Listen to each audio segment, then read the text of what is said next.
My name is Christopher Deatrick. I own an auto repair shop here in San Marcos, California. Before Shopmonkey, I used a couple different software platforms. The problem I was having is when I ran into little issues, whether the page wasn't loading or I couldn't populate a certain field on the page, and I would have to contact customer support. It took half a day, a full day.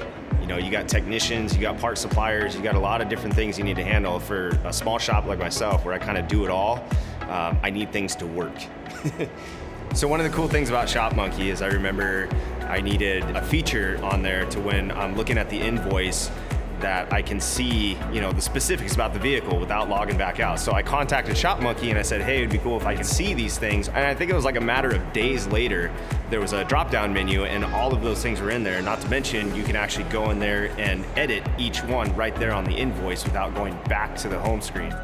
So one of the features that's important to me is the text messaging. To be able to take a car in, build an estimate, and then send it via text message. Everybody's text messaging, everybody's on their phone. We can see that conversation in there right on the invoice. I think as a consumer for some of these services, why not take advantage of some of the competition? If somebody can do it better, why not take a chance? I tell people all the time, and other shop owners, the best tool you have is an open mind. Try it out, give it a whirl,